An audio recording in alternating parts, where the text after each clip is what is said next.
It's the Rome Show! With your hosts, Andrew Romanella. I legitimately watched the entire women's triathlon the other day. I gotta tell you, that was exhilarating stuff. Like, I was locked in because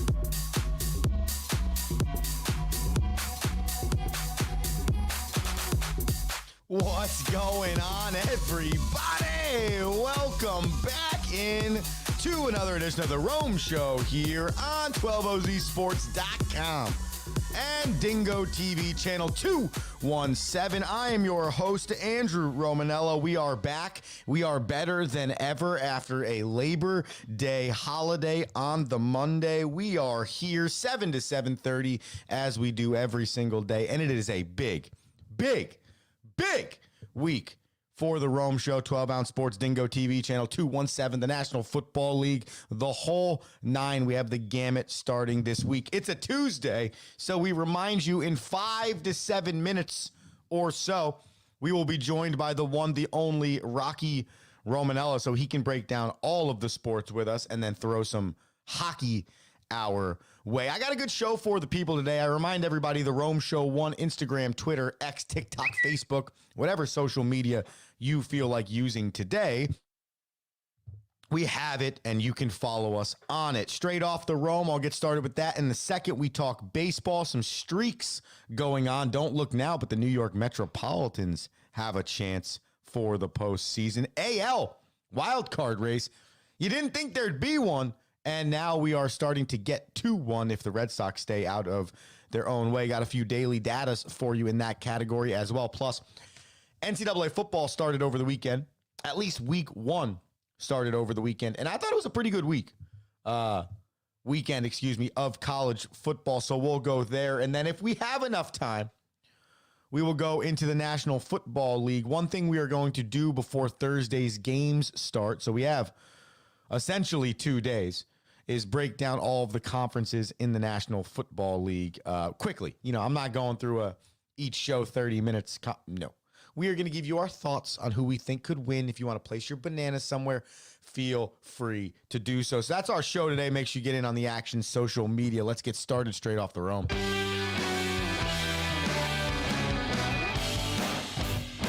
So, I got to vent to the people, as I usually do when I come back to this studio after an off day or a vacation or merely just living my life in the state of New Jersey. So I'm driving home yesterday. I'm sure you guessed it. We were in Long Beach Island, New Jersey. Well, you probably could have guessed we were somewhere down the shore in the state of New Jersey. Now, in the state of New Jersey, if you did not listen to my podcast / radio show ran a few weeks ago, the state of New Jersey is very unique in that light. You'll ask about 1 million people on a given weekend in the summer, what are you doing this weekend? Going down the shore. But it is a very broad, generalized statement for what the people are doing, because there are literally miles and miles and miles of shoreline in the state of New Jersey with which you can go to. So going down the shore, if you were to take the tip of New Jersey and use it as your starting point, if you were to say going down the shore, you could be on a ride for roughly an hour, or you could be on a ride for up to 3.5 hours. That is going down the shore in New Jersey, the Rome Show podcast, wherever you get your podcast. I did a great convo on that a few weeks ago. Go check it out. But that's not why I'm off the Rome for you on this Tuesday, September 3rd. No, that's not why. Why is because I need to talk to the people really quickly about their driving habits, okay? I think there's a common rule or law lost by most drivers today that I think is probably one of the most dangerous driving rules to not abide by, and that is keeping the left lane as the fast lane. I think, I could be wrong, but I'm starting to gather a lot of data with the amount of driving that I do. I have 149,000 miles on my car since the summer of 2018. Okay, so there's driving done on the Rome Show here, 12ouncesports.com, Dingo TV channel 217. We drive. And the one thing I have learned is nobody understands the concept of the left lane is the fast lane. Now, let me disclaimer this. That does not mean you're Jeff Gordon, Dale Earnhardt Jr., Tony Stewart. We're not Jimmy Johnson out there in the left lane. You don't need to be going 172 miles per hour. That's not it either. But what it really isn't is people driving under 10 miles per hour above the speed limit. Let me say that again, okay? The left lane is for people that want to drive at least 10 to 12 miles per hour over the speed limit posted, okay? So if the speed limit is 65, at least this is the state of New Jersey. So if this PA is just out for the state of New Jersey peoples, I'm fine with that because they need to hear it too. But if you are not willing, if the speed limit is 65 and you are not willing to drive 75 miles per hour, you do not deserve to be in the left lane. It's just how it is. Like, it's no disrespect. You shouldn't feel bad about yourself. It's cool. Go cruise over in the right lane at 65 miles per hour, and let's make it count for everybody else. But the common thing that I think doesn't exist in roadway, I guess you should call it unwritten rules. I mean, even though it is a rule, but if you're going to drive faster, be in the left lane. And it is so freaking dangerous when you got people driving 68 miles per hour in the left or middle lane. When in actuality, if they just stayed all the way to the right, they would never come into play with anybody. They probably wouldn't run into anybody. The only thing they'd have to deal with is merging on and off the highway, which I think at 62, we could all handle and see you. Because essentially, at least on New Jersey highways, you're parked. You're parked. If you're driving 2 miles under the speed limit on a New Jersey highway, you are essentially parked. But I know that this reigns through to other states. Okay, so we're about to bring Rocky on. He's in the state of New York. So I'm going to ask him his opinion on that. But I also drive in the state of Pennsylvania, which has speed limit signs marked at 70. And you still roll up on the people that are driving 65 in the speed limit marked 70 left lane. It just makes no sense to me. So my PSA for the people today is, if you are going to drive under, okay, hear me, under 10 miles per hour above the speed limit. So you have a 10 mile per hour window here, people. Take the speed limit, add 10. If you're locked, go to the left lane. If you're like 5 above, you can stay in the middle. If you are going to drive the speed limit, just stay in the right lane for the safety of everybody else traveling on the highways and wanting to get to their location, their destination, whatever you call it, safe, happy, and sound. Let's bring Rocky in here for this conversation, and we're going to get his thoughts, but we don't do that without playing his sounder. Now, inside the glass, hockey with Rocky. Morning. I'm laughing because I saw you read my who I am. Hockey with Rocky, premiere in watercolor insights. Water cooler insights. That's elite stuff. I really appreciate that one today. This is now going to take the cake for when you chime on. You're like, hey, it's Rocky Romanello. Oh, actually, it's Ty Domi or whatever. Like, this is now going to take the cake for that. Ty Domi, what a name too. What a name. Rocky, welcome to the show. I know you were on the back end here. Any thoughts on my straight off the roam today? If you drive on the New Jersey Turnpike, your standard speed limit is 80 to 85 miles an hour. If you drive on the Garden State Parkway, that dips to about 74 to 80 miles an hour.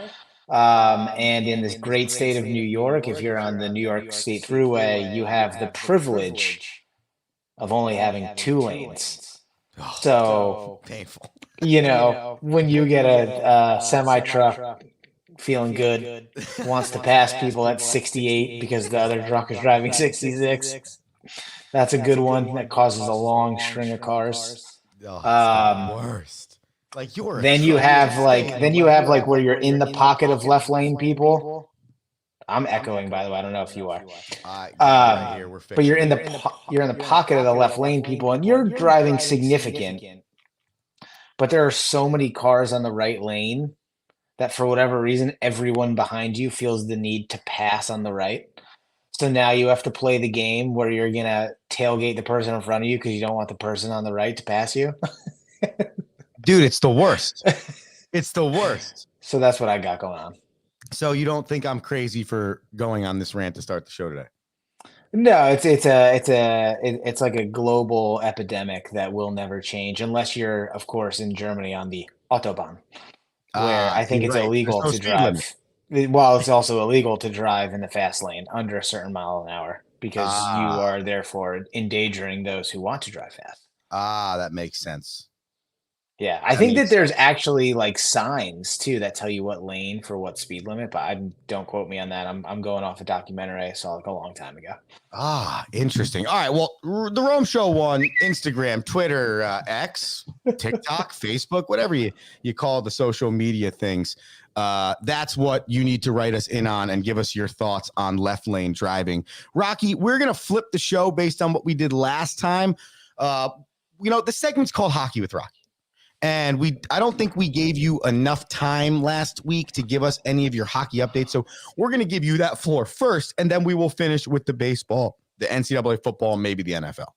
I don't know. There's not much to update in the hockey world other than to discuss briefly, obviously, the tragic passing of Johnny and Matthew Gaudreau over the weekend, which is just a story that you don't want to ever have to talk about.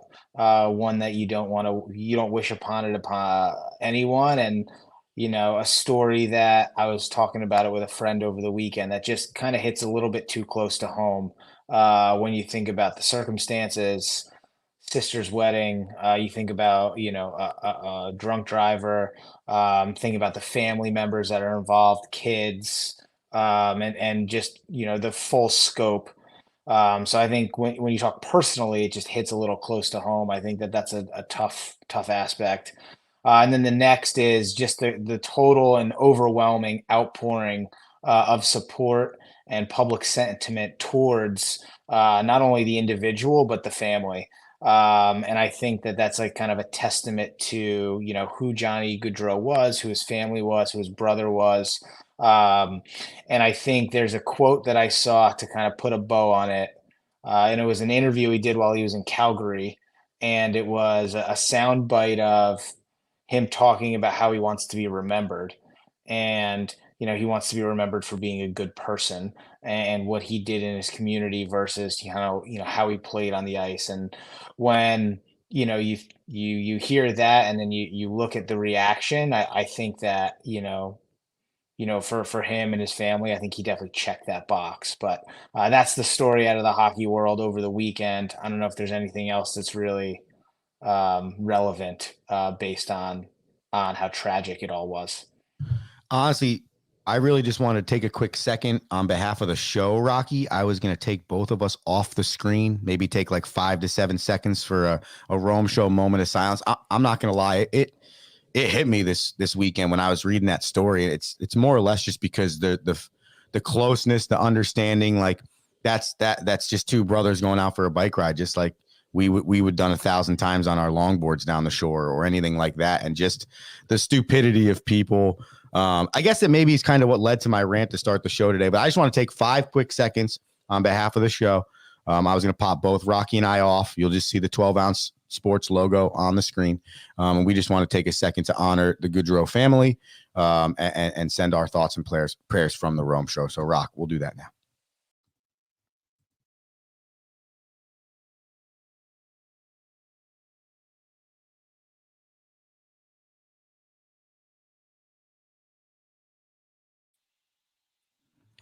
There's just not much else you can say. There's no transition from that. So as hard as it may be, we will just continue on, but just keep the family of the Gaudreaus in your thoughts and prayers, and understand that they cannot continue on normally. And any positive power and prayers their way is beneficial. Rocky, anything else you got maybe on the other side of the coin in the National Hockey League? No, not much. We're about 2 to 3 weeks away from really getting into the preseason. But I will say, Johnny Hockey's Boston College Eagles put a hurting on Florida State last night. Yeah, it's crazy. All right, so let's transition into the NCAA football real fast, because I found this stat yesterday, Rocky, and I had to read it to you. I was like, of all the people that I think would want to hear me say this stat live, Rocky Romanella is number one. So here it is. Okay, it's a twofold stat. All right. There were 11 shutouts, Rocky, in college football over the weekend. Okay, and you might say to yourself, well, Andrew, is that really that big of a deal? Well, it's a little bit of a deal, because here is some of the money that was paid to some of those schools that were shut out over the weekend. Texas paid Colorado State $1.8 million to come and lose 52-0. Ohio State paid Akron $1.8 million to lose 62-3, or whatever it is. Michigan paid $1.85 million to Fresno State. Alabama paid $1.9 million to Western Kentucky. I get it. As a college coach that's been offered guarantees before, like, it's hard to say no, and that probably runs those programs. But is that not wild to think, Rocky, that that's the day and age we're in? So I have two thoughts on this. So the first is the statement, all press is good press, is probably the one that comes to mind, right? Because it doesn't matter that my team showed up with a 0. No one expected me to win, and I just collected $1 million. Also gave my players a sense of what it takes to maybe, do a little bit more. And then the second thing I'll say is, it's funny that you bring up the scores, because I was literally on my phone on Saturday night and I picked like 6 teams. And I go, check this out. These 6 teams have a combined 9 points today. That is great. That is great. They're playing at less than a point per team in a sport that gives you multiple points per score. So, but that is the reasoning, I guess, for doing it, right? It's the press, it's the money you get for your program. It probably legitimately changes your program. And then, I've always thought this is interesting too about college football, is the irony behind week 1 is, Florida State had a tumble, then they tumble again, and they still got the respect of being ranked number 10 this week. And then they go, that guy, based on the volatility of how we see sports, that coach is probably getting fired today. Well, that's what's wild. No, but it's crazy that you say that, because Mike Norvell went off last year. Rock, do you remember this? Florida State finished undefeated, and they were not put into the college football playoff. They were finished as the 5 seed, and they were not put in. Okay. Well, it was just whole firestorm. So there are 2 things going on here. The first one is the whole playoff format changed this year. So that's not even a conversation anymore.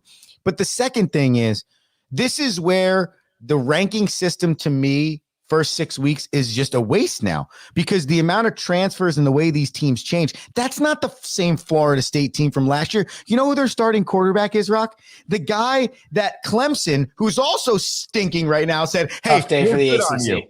Yeah. Tough weekend for the ACC. Very tough weekend for the ACC. But you're right. It's interesting, because you heard all that talk out of Florida State. Now they're 0-2, and it's like, well, does that change all of our thoughts on who this head coach is? Yeah, listen, it changes a lot. Because to go from there to there, right? That's a lot in the offseason. A lot, you know better than anyone else, right? It's a lot of mindset than almost anything. And again, irony wise, Clemson has to play Georgia. So, Clemson losing to Georgia and Florida State losing to Boston College are 2 completely different things. Right. So, Clemson, I think Clemson is ranked 14, right? Losing to Georgia, that should probably drop them out, just based on the fact that they only scored 3 points. It's not that they lost, right? You don't get lost. Exactly. And you're the Clemson of Clemson. You're the Clemson that is supposed to be taking the ACC into the Big Ten, not keep continuing it to keep it outside looking in. Nah, that's a really great point. And I had a lot of fun watching college football this weekend. But it really got me excited about, and we talked about this a few weeks ago. So before I flip you to Major League Baseball, Rock, are you excited about the 12-team playoff? Because I got excited about it when it passed. Then as we got closer to the start of the season, probably about 2 or 3 weeks ago, I talked about it on the show and just what it's going to bring to college football this year. And now after week 1, bro, I'm like, dude, this is going to be sick because this could go 99 different ways. Cause I watched, maybe, who knows, Rock, maybe Clemson loses finally the first week this year and then gets in because they go on a 13-game winning streak and it no longer matters that you only lost 1 game. Does that make sense? Yeah. Well, that's the best part, is that you're allowed to lose. You can lose at least 1 if you're a fringe Power 5, right? So Power 5 are going to take the top 5. They'll probably take the top, if you think about it, they'll probably take the top 10. Yeah, you're right, because that ranking part, yeah. Right, like, so your Power 5, I think it's probably better too, because now 2 Power 5, 2 in-conference teams can go, and you don't have to worry about, like, you can get 2 Big 10 teams in, and you don't have to worry about leaving a Big 12 school out who probably deserves it. So I like that aspect. And then, it gives people, like, from last year, you're looking at JMU, you're looking at Florida State. Why not give them one of those bids at undefeated teams, right? Who, in that year, why wouldn't you give an undefeated team a chance in the top 12? I agree with you 100%. And then you're talking about it's like the George Mason FDU St. Peter's effect in college basketball, Rock. Like, that's what people want to see. The question ticker's going up on the bottom. Do you like the new CFP playoff format? If you comment on YouTube, I'm pretty positive I can see it live on the show right here with Rocky. If you comment on Twitter, I'm pretty positive I'll always miss it, but see it eventually and talk about it one time live on the show. If you comment on Facebook, it usually takes my mom or dad to let me know that you commented on it. But at some point, the point is I'll see the comment and we will be able to discuss it. Rocky, let's shift here to Major League Baseball, because I don't know if you know this, and I think you do know this, but I'm going to go ahead and remind you anyways. Don't look now, but the New York Metropolitans are playing some baseball. And after a big weekend that included the Mets sweeping the very lowly White Sox and them creating history in the way only teams don't want to create history, Rocky, they then went and beat the Red Sox yesterday for their 5th straight victory, and now they sit 0.5. That's right, 0.5 games back of the Bravos, who are playing okay but have lost their last 2. Your thoughts? The Metropolitan season is at a point where if they don't make a run, it will be a disappointing season. Whereas the way they open, well, in the offseason, you're like, hey, they better get in. Then they open and you're like, oh my gosh, we have to blow the whole place up. Then they turn it around. They go on a run. We've got the OMG tracker. And then most recently in August, they start to stumble again. And coming out of August, our dude with the long hair, I can't remember his name because that's how bad I am with the team right now, but I am paying attention. But we have a ridiculous, pimped walk-off home run. And you're like, yo, if you can't turn this season around and you can't make a run in September with this September special, this is the way I'm going to act after I hit home runs to walk games off, and you're going to say I've got this swag about us to go on a run, and you don't win 5 and especially sweep the Sox, man, you are looking at a fan that is not happy with the organization. So am I pumped about 5 games? Yes, but every time I check, I'm in a state that says they better win tonight, versus I'm like, all right, let's see, where we're at, and let's see how we're doing. Kind of, does that make sense? That makes so much sense. And if you want to check out the Metsies as they make their playoff race down the stretch, you can check out the code below us. It's 12 tickets.12ozsports.com. And use promo code Rome and you can get to the Mets game. So right now, Rock, there's a chance, okay, that the Mets not only make the playoffs, but now that Arizona is lost some games and they're 5-5 in their last 10, and the Padres are just kind of 500 over their last 20, the Mets are only 3.5 games back of the actual number 1 wild card spot and 2.5 back of the second wild card spot. So a lot happens the remainder of the way. The Cubs, they were streaking. They won 6 in a row. Now they're 3.5 back of the Braves, 3 back of the Mets. So that's the National League, Rocky. Very exciting. And then in the AL, I don't know if you realize this, but the Royals have lost 6 straight games. Okay. They're the third wild card spot. But the Red Sox, equally as bad. They've lost 3 straight. Both teams are 3-7 in their last 10. So I don't know what's going to happen in the AL there, Rock.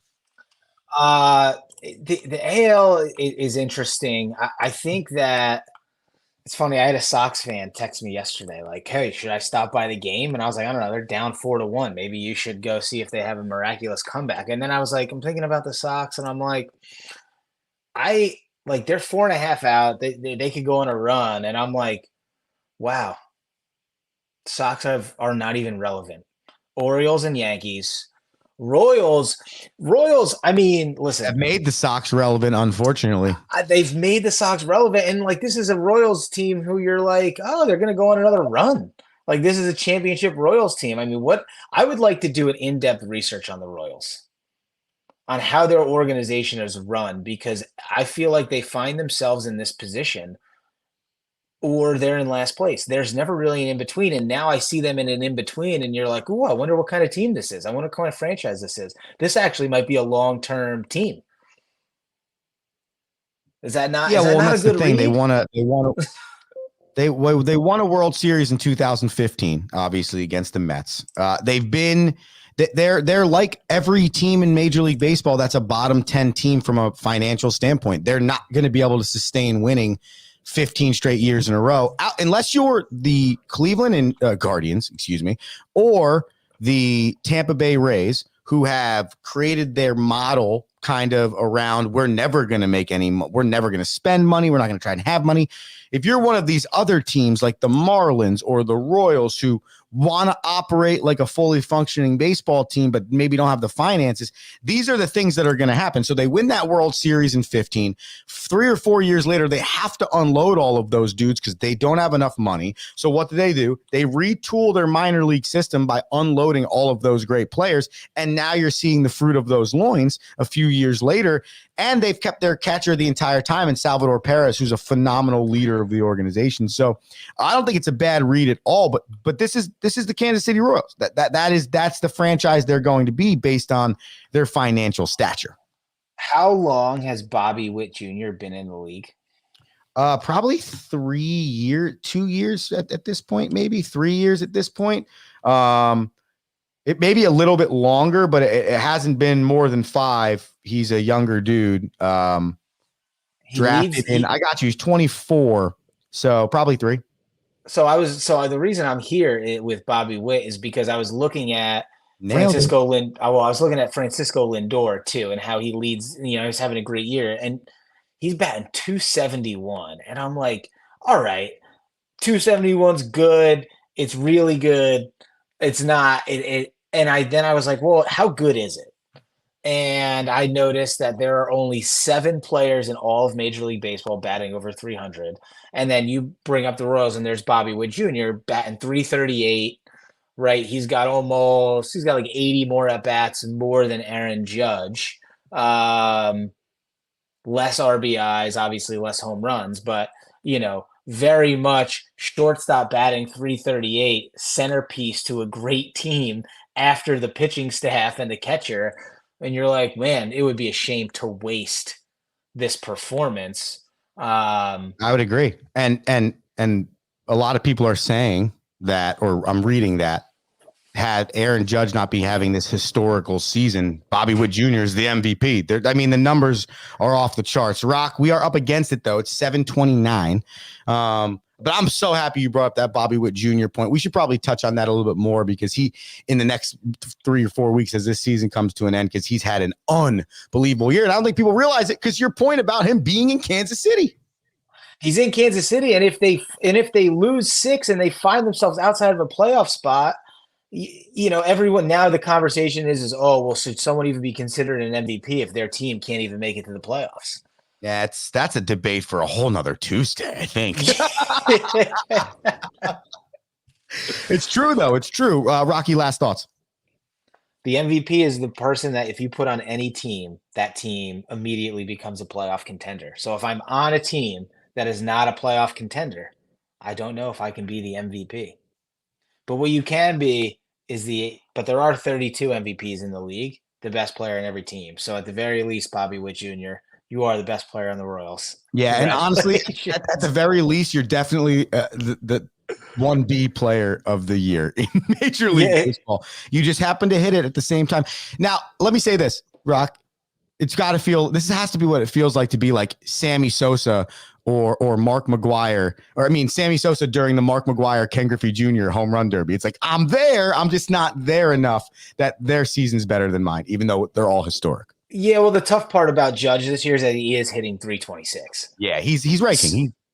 So, you know, like it's hard. I mean, 147 Ks, but at 326, I'd much rather take the Ks than at 275. You're right. All right, Rock, we've pushed it too long. We got a TV show we got to get to. Thank you for joining us on a Tuesday. Rocky Romanello, everybody. Great work by him. Let's clap him off the show. I think I'm missing. See you at the water cooler. See you at the water cooler, Rock. All right, let's do this really fast so we don't get in trouble by our television friends. We're going to pop on some sports. All right, I'll make this really, really quick, okay? Oh, no, the volume. Yep, there it is. All right, we had a great Friday. 3-0, no big deal, okay? I took UGA minus 11.5 over Clemson, nailed it. Oklahoma State money line, South Dakota State, nailed it. Notre Dame +3 over Texas A&M, nailed it. Join on the train. The Bananas are cooking 76 and 58. We are inching higher above that 500 mark. We're going to take 2 today. We're going to take the Cleveland Guardians money line over the aforementioned Royals. The Guardians are playing well. We just mentioned the Royals are on a 6-game losing streak, so I'll take the Guardians. Both teams need that. They're in a fight for the AL Central. And then I will take Aaron Judge, homer versus the Texas Rangers. You might not realize this, but Aaron Judge has not homered in 6 games since August the 25th. Give me Aaron Judge homer, give me the Cleveland Guardians money line, and give me that is the end of the Rome Show here. 12ozsports.com, Dingo TV channel 217. Thank you for listening. I am Andrew Roanella. Be electric today. Peace. Thank you for listening.